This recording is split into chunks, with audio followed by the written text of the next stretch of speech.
Selamat datang di kelas Misarah. Di kelas Misarah kali ini kita akan belajar tentang kalor dan perubahannya.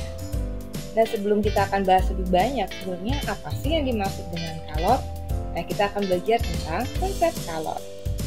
Perhatikan ini ada sebuah panci yang berisi air dan sedang dipanaskan di atas kompor. Yang menjadi pertanyaan nih, mengapa air dapat menjadi panas ketika dipanaskan?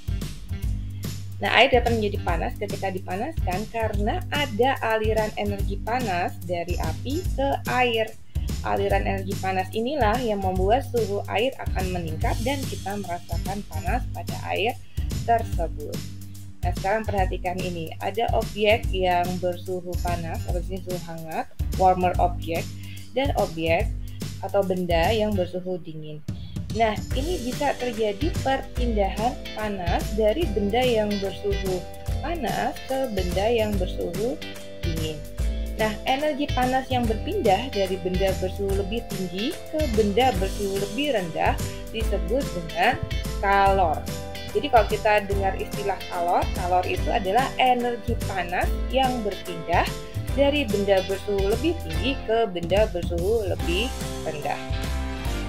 Nah, satuan kalor. Satuan internasional untuk kalor adalah Joule, sering disingkat dengan J.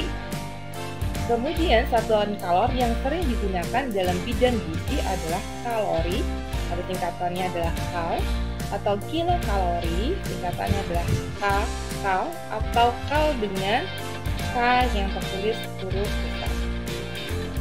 Nah, satu kal atau satu kalori sama dengan 4,184 J atau Joule dan sering dibulatkan menjadi 4,2 Joule. Satu kalori dengan huruf K besar ini sama dengan 1000 kalori.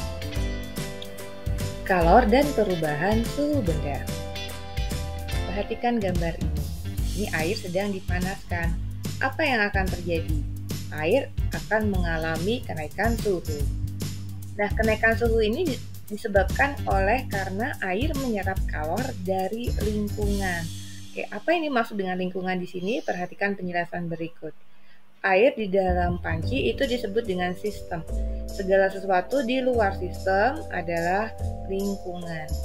Nah, sistem itu menyerap kalor dari lingkungan. Jadi panas dari api itu adalah lingkungan. Kemudian kalornya diserap sehingga suhu di dalam sistem menjadi naik. Nah, sekarang apa yang terjadi ketika air panas dibiarkan? Ketika air panas dibiarkan, maka suhu akan turun. Ini terjadi karena melepas kalor ke lingkungan. Jadi air panas di dalam cangkir disebut dengan sistem, kemudian segala sesuatu di luar sistem disebut lingkungan. Sistem itu melepas kalor ke lingkungan, sehingga suhu di dalam sistem menjadi turun. Hal apa sajakah yang mempengaruhi kalor? Perhatikan gambar berikut. Ini ada dua wadah yang berisi air. Wadah pertama masanya 4 kg. Wadah yang kedua masanya ada 2 kg. Kedua wadah ini mempunyai suhu awal yang sama, 25 derajat Celcius. Jika A dan B akan dipanaskan sampai suhu 70 derajat Celcius, manakah yang membutuhkan kalor lebih besar? Jadi sama-sama akan dipanaskan sampai suhu akhir 70 derajat Celcius. Kira-kira manakah yang membutuhkan kalor lebih besar? Menurut kalian yang mana? Pastinya mungkin yang A. Iya, kenapa yang A? Karena semakin besar masanya, maka semakin banyak kalor yang dibutuhkan. Sekarang yang kedua, perhatikan gambar berikut. Ada minyak dan ada air. Kalau dilihat wadahnya ukurannya sama ya. Nah, ini suhu awalnya juga sama, 25 derajat Celcius. Masanya sama-sama 2 kg. Kemudian jika minyak dan air dipanaskan sampai mendidih, manakah yang membutuhkan kalor lebih besar ya? Mana nih ya? Mana yang lebih cepat mendidih? Minyak atau air? Ada yang pernah mencoba? Ya, ternyata air lebih cepat mendidih ya dibandingkan dengan minyak. Nah, ini membuktikan bahwa beda jenis zat, maka berbeda pula kalor yang dibutuhkan. Kemampuan suatu benda untuk melepas atau menerima kalor disebut kalor jenis.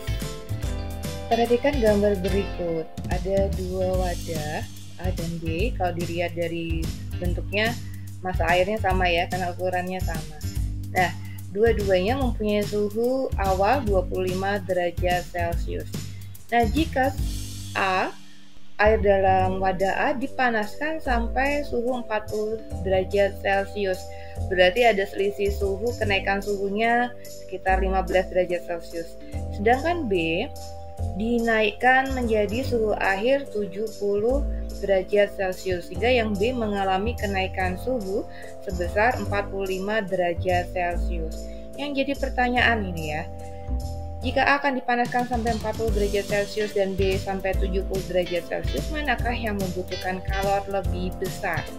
Yang A untuk menaikkan suhu sebesar 15 derajat Celcius, kalau yang B sebesar 45 derajat Celcius. Yang mana? Iya, yang B. Jadi, semakin tinggi perubahan suhunya, maka semakin banyak kalor yang dibutuhkan. Nah, kalor, Q, simbolnya adalah Q, dipengaruhi oleh apa saja yang sudah kita bahas tadi sebelumnya. Yang pertama adalah massa. Semakin besar massanya, kalor yang dibutuhkan juga semakin besar. Kemudian kalor jenis zat, karena setiap zat mempunyai kalor jenis yang berbeda. Kemudian yang ketiga adalah perubahan suhu atau delta T, sehingga Q sama dengan M kali C kali delta T, dengan satuan kalor adalah Joule atau disingkat dengan J. Mari kita berlatih soal. Air yang massanya 2 kg mempunyai suhu 25 derajat Celcius. Jika kalor jenis air adalah 4200 Joule per kilogram derajat Celcius, berapakah kalor yang diperlukan untuk menaikkan suhu menjadi 55 derajat Celcius? Oke, kita harus tahu apa saja yang diketahui. Massa 2 kg, berarti tulislah M sama dengan 2 kg. Kemudian suhu 25 derajat Celcius, ini adalah suhu awal, T0. Kemudian apalagi yang diketahui, ada angka 4200 Joule per kilogram derajat Celcius. Ini adalah kalor jenis air. Apalagi yang diketahui, ada menaikkan suhu menjadi 55 derajat Celcius. Berarti ini adalah suhu akhir atau T1. Yang ditanyakan adalah berapa kalor yang diperlukan. Kalor yang diperlukan itu adalah Q. Mari kita menjawab. Q sama dengan, tadi kita sudah pelajari, M kali C kali delta T. Nah, kita tinggal masukkan angkanya. M, coba lihat diketahui, masanya adalah 2 kg, tulis 2 kg. C-nya berapa? 4200 Joule per kilogram derajat Celcius. Oke, silakan ditulis. Kemudian delta T.